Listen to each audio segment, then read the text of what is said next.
زمانہ قدیم سے چاول کو پاکستان میں غذائی خوراک کے اعتبار سے کافی اہمیت حاصل ہے۔ پاکستان کے باشندوں کی یوں تو خوراک گندم ہے، مگر چاول بھی سب سے زیادہ دوسرے نمبر پر استعمال ہونے والی فصل تصور کی جاتی ہے۔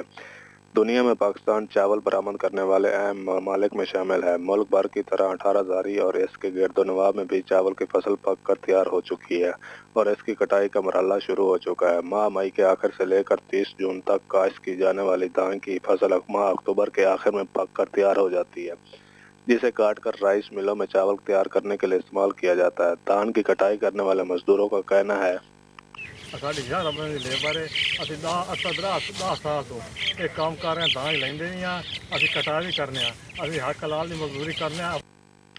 دوسری جانب کاشتکاروں کا کہنا ہے کہ دھان کی فصل پر وہ کافی خرچہ کرتے ہیں، مگر جب ان کو حکومت کی جانب سے ریٹ کا ریلیف نہ ملے تو ان کا بہت معاشی نقصان ہوتا ہے۔ اب دیکھنا یہ ہے کہ کیا حکومت واقعی دھان کے ریٹ بڑھا کر کاشتکاروں کی مدد کرتی ہے یا ماضی کی طرح پھر کسانوں کو بھول جاتی ہے۔ کیمرہ مین غلام مرتضیٰ کے ساتھ آصف شہزاد، 18 زاری۔